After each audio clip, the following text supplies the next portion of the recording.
The title of this, the next paper is Smart IP Integration and SOC Assembly. Authors are Chaturvedi, Purushotam, Kumar, and Kirti Kansal from Agnisys Technology. Again, as a reminder, we have allotted 20 minutes for presentation by the authors, followed by 5 minutes of Q&A. Please use the Q&A tab on your screen to post questions as we go through the presentation, and we'll pull up the questions at the end of the presentation so that the authors can answer. Also, remember, there's a poll tab. There's a poll option with the Q&A tab. Please use that to provide your ratings for the papers. Okay. With that, over to Agnisys team. Please go ahead. Hello, everybody. I am Amanjot Kaur, and today I, on behalf of my team, will showcase our work in creating a flexible and customizable flow for smart IP integration and SOC design assembly. Now, this slide basically shows what a typical SOC looks like. You have a CPU on one side, which contains a bunch of registers. On this side, HSI is instruction set architecture, which is CPU's instruction set. Now this CPU is basically programmed via C++ program fed via assembly. On this CPU is connected with the programmable slaves via an interconnect fabric, which could be AXI or AHB. And on the other side of the fabric, we have programmable slaves, which have memory corresponding to them. The communication between the slaves and the CPU is done via interrupts. So whenever programmable slave executes something, it shares its status via interrupt to the CPU. Now, these programmable slaves, they are programmed by writing into the embedded registers inside it or the memory. So writing or reading on these registers is basically known as sequences. There could be some peripherals connected with the interconnect fabric via APB bridge. Say here, these peripherals are sensors. So any typical SOC will have these components at least. So for designing these kind of SOC, there could be many challenges required or faced by the designer. So the challenges which are faced by SOC design companies are described in these slides. So first is convergence of application on a device like smartphones for running different applications. So this require more and more components to integrate in a design besides keeping the size same. So there is increased demand of design complexity and design performance today. Next is to drive down the cost of design and amortize it over several applications for a better return on investment. So shrinking market windows due to shorter product shelf lives, there is always a pressure that design reach market as soon as possible within the market window or frame in order to maximize the revenue of the design. So missing that market window can have dire consequences. It may lead to total loss of market opportunity or potential revenue. Fourth, and the most important challenge, is the need for boosting the productivity of the design team significantly so that these shorter market window can be utilized beside keeping the cost lower. So due to tighter economic climate and increasingly competitive global marketplace, design teams, they are required to maintain their staffing levels and sometimes even downsizing them. So basically, we are expecting them to deliver more with fewer resources than ever before. So the only way it can be achieved is by boosting the productivity of design teams significantly. So given these trends, methodology changes are must to accelerate assembly of chips or systems through one or more form of automation. Now let's look at the technical challenges faced by the design engineers. So as the volume of IPs and the connection in an SOC are growing exponentially with size and complexity, so handling such designs are quite difficult. So a typical SOC, it may contain 500 or more IPs having an average of 50 ports each, leading to 25,000 or even more connections. So creating and maintaining these 25,000 port in an HDL file or a text file, it is itself a very volume task. So designers, they move towards creating spreadsheets to capture these connectivity and can generate RTL through some homegrown scripts, but it has its own scaling limitations, right?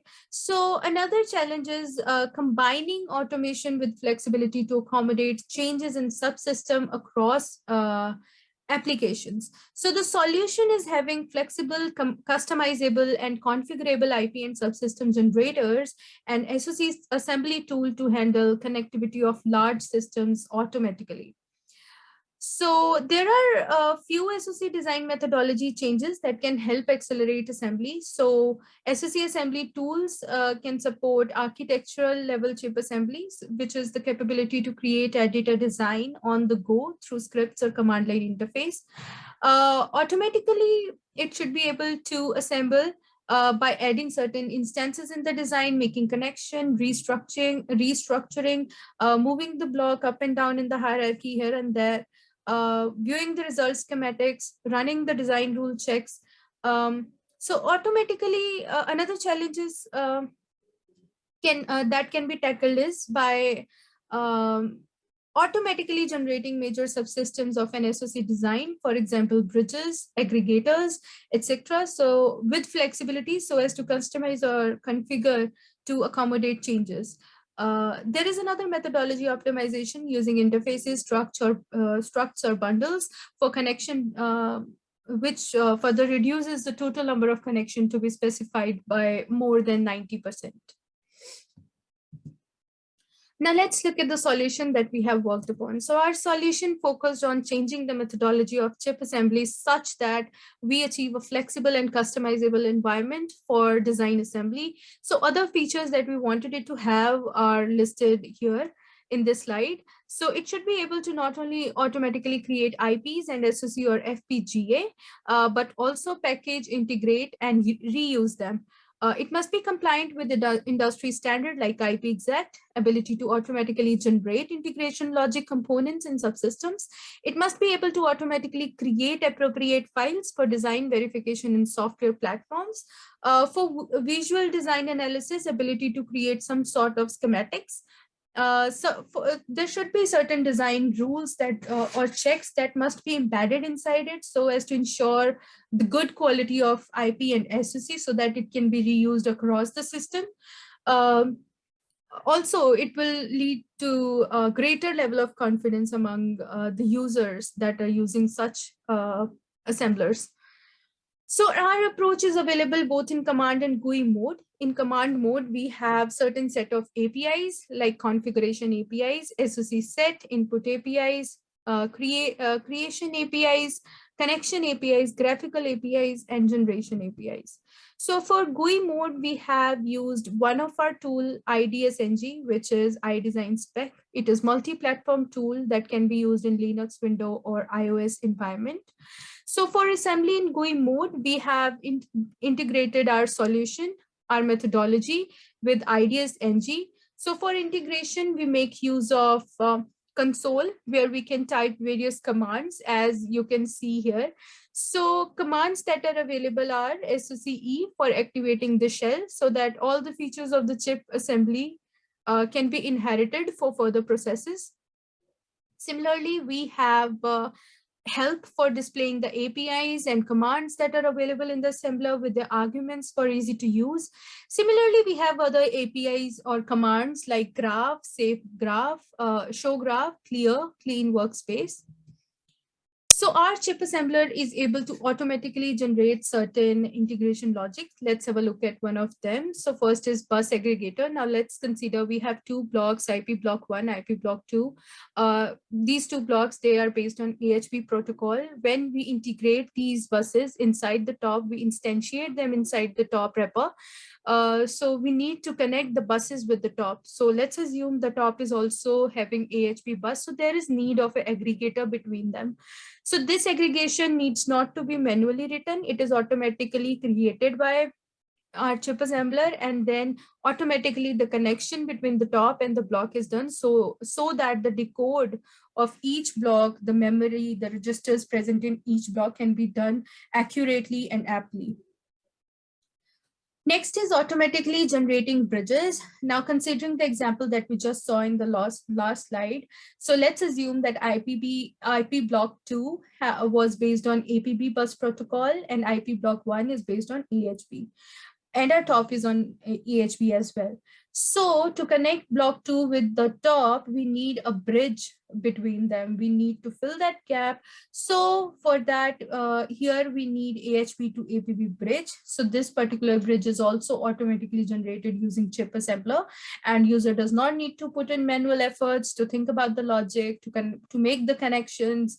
So it is automatically done, thus saving the time and manual efforts that was required to develop this particular design.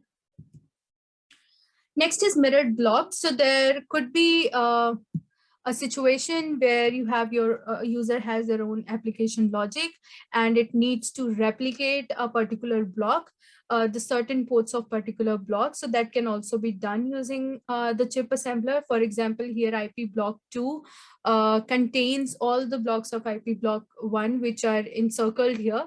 So these are mirrored inside this block 2, and it also contains certain functionality of its own. For example, I2C and SPI interface. For afterwards, user can add their own or alter their own internal logics, and can also add their own internal logic and connect it with some other blocks. So that can also be done. It proves out to be very handy. So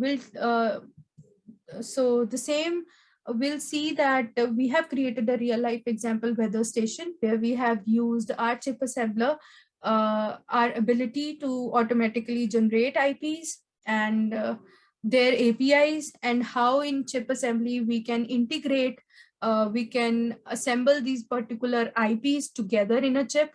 So let's look at our project weather station.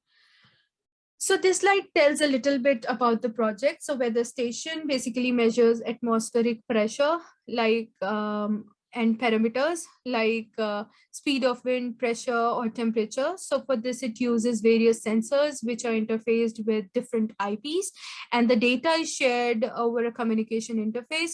So for that, we have used SPI and UART. SPI for some kind of local display, and UART physical serial terminal. So as you can see here in the diagram, we have made use of a few of our IPs like I2C master, for which takes value of from the pressure temperature sensor, GPIO timer and PIC for reading the tachometer pulses, SPI for local display, and UART for some sort of external communication. Now to calculate speed of wind, we make use of three of our IPs, GPIO timer and PIC. So basically a speed sensor, it sends certain number of pulses per rotation of the wind vane. Whenever there is a pulse from the vane, an interrupt is generated on the GPIO pin. So basically interrupts, they are used to read the pulses, and timer is used for measuring the time between the pulses. So the number of pulses within a given time is converted to RPM, which is further converted to wind velocity as per the formula which is described here, which is W multiplied by 1000 multiplied by 60 divided by TH multiplied by M multiplied by N, where TH is the cycle time for timer, M is timer count, and N is total number of pulses. And for atmospheric pressure, we are using I2CM interface to collect and transfer the data. Next, SPI interface is used to send the data to the local display. For example, LCD, OLED display with SPI interface, which have its own controller. Then UART terminal is used to share data over for some external communication. The output from UART will be given in out in the form of ASCII format. Now this slide, it basically shows the directory structure that we have used. So inside weather station, we have several blocks. So each block is contained inside the directory with the name of the IP, of course. So for example, here GPIO, it contains the GPIO block, its specification, and the RTL or API is generated, automatically generated for it. Similarly, PIC, I2C, SPI, and UART, it contains their respective blocks and the RTL corresponding to them. Then we have the top file or the top directory. Inside top directory, one, we contain the top IDSNG file. So IDSNG is one of our format of specification. It is specific to the tool IDS-NG, but you can take any document or system RDL or IP-exact standard, any input file can be taken over here. So in this, we have basically created a reference to all the IPs that have been already created in the environment. So we are basically referring to them instead of creating them again. So this is the top IDS-NG file, which is basically used to create or connect different IPs together later in the later stage. We'll see that in the upcoming slides. Now, in this IDS-NG file corresponding to it, there would be certain RTL files, the talk file that is contained inside IDS-NG directory. Now, this IDS-NG directory basically has 12,730 lines of RTL code. And if we generate UVM environment or the C environment, these line of code will be double fold or triple fold maybe. So it also contains the tickle file. Now this tickle file is the important file which is fed as an input to the chip assembler. So the chip assembler is operated on this particular tickle file. It also contains two other directories, which is SOC graph and SOC RTL. We'll see in the later slides that how we can configure the tickle file to generate RTL in a particular directory or a graph in a particular directory. So they basically contain the top wrapper file generated using the chip assembler and the schematic, which is generated using chip assembler. Then another directory that we have is app logic. So this app logic is basically the user's application logic. So there could be any Verilog file that you would want to connect. So this basically shows that. Now, this is the top RTL file, the one that we discussed here, that it has the top IDS-NG file, which contains reference to each IP. So corresponding to this IDS-NG file, this RTL is created automatically. Now, in this top file, you will observe that there are different ports for GPIO timer. So there are 1 to 4 timer instances. That's because we are considering 4 sources which are generating from where we are calculating the wind velocity for those 4 sources. Then there are separate ports for PIC, I2C, SPI, and UART. Now, inside this top RTL file, you will observe that we also have instances of these IPs that have already been created. So we are just instantiating them. The offset is automatically calculated where they're placed. So as per the specification that you have given. Now, this is the tickle file that is created manually by the user. Now, this is the tickle file that is responsible for assembling the different IPs inside the chip.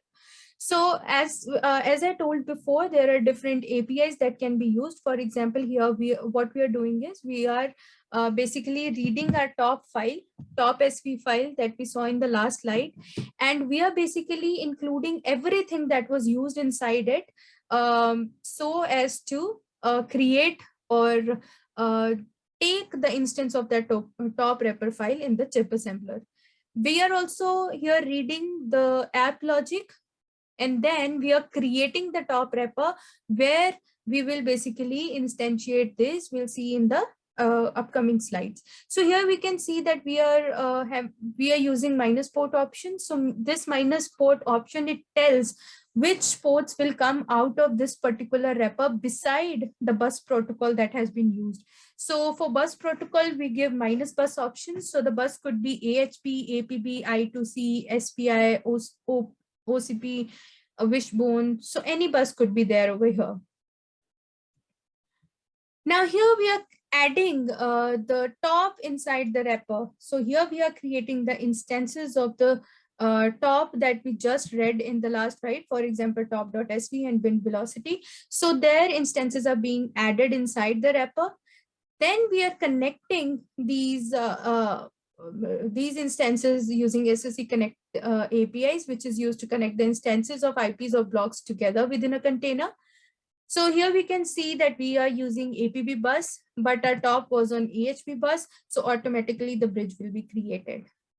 Now this slide shows how you can create connection between the different ports of an IP, one IP to the other. For example, here I am trying to connect the interrupt port of pin 1 with the source of timer 1. Similarly, the interrupt of pin 2 is connected with the source of pin 3 and so on. Not only you can connect the ports of one IP with another IP, but also if there is a vectored port, you can connect each bit of that port, if bit of that particular port with another port coming from some other IP. So that can also be done. So here it shows how you can connect the clocks together, how you can connect the reset together, and then you can also tie certain port to 0 or 1. If it was minus tie 1, it would tie all these port to 1, otherwise it's 0. Similarly, here the connection of ports, the output ports has been shown, what would be connected with what. So that can also be done. Now here we are trying to connect the timers that were present inside our design with the app logic. So the output of timers, they are connected inside app logic. Some computation is done over it, and then wind velocity is given out. So this is for, and this wind velocity, it is basically fed to the SPI and a UR to be displayed out on a LCD or some sort of serial terminal. So the wrapper file that is generated using the tickle file that we have just discussed in the last slide is as shown here. So here you would observe that the app logic, the top file, the bridge, it has been automatically included and created, and their instances are also taken here, as you can see. So all these files, they are automatically created, and no only effort that was required was to create the tickle file, and then all the RTL files, they are automatically created. All the UVM environment, C standard APIs, they are automatically created. So for sequences, as I told, that APIs are already created. So timer reset mode, GPIO reset, I2C reset, SPI reset, UART reset. So these all APIs have been already created. So while creating the sequence in a tabular form, I'm just making a call to those sequences. And then once I click on generate, it will automatically create all the sequences file as well, just as we saw the RTL files in the last slide. So also you can put the directed values, fire the directed values on certain registers by using write command. So there are different properties or different ways by which you can write through backdoor or front door. And use other capabilities that are provided in sequences specific to the environments. So you can have that as well. So this is the top sequence where I'm calling, first of all, I'm calling the sequence that I just created. For example, here I have created reset sequences. The same has been called here. And then as per your test sequence, whatever test you want to generate, whatever configuration that you want to create for the IP, you can simply tweak and write that in the tabular form, and automatically you can create the C and UVM based environment sequences that can be used in your environment. So this is the list of files that have been automatically generated. The only manual effort that was required was during creating the tickle file, and rest of all these files, they are created automatically. So approximately 15,000 lines of code was automatically created. This is the schematics that has been generated. This is the block diagram that was automatically generated. All the connections can be seen here. So for example, I have zoomed into this particular portion, and here you can see that it is the timer IP, what register map it has, the bus that it has, APB, it was based on APB bus. So that has also, that can also be seen here, and how these are connected with each other, all these pins. So this schematic basically contains whatever connection that you have described in the tickle file. The same is reflected here in the schematic as well. And this is the IP exact file that has been already automatically generated. So this is the standard compliant. So IP exact standard compliant. So with the specification, With the tickle file, whatever connection you have given, automatically the IP exec can also be generated. So its benefits are that it is easier handling of complex and large SOC designs through tickle-like scripts, on-the-fly generation, unencrypted code. It boosts the productivity of SOC design teams significantly. It keeps the development cost lower, ensures that semiconductor companies, they meet the time to market requirements. It reduces the SOC design and development cost significantly. So that's all from my side. Thank you very much.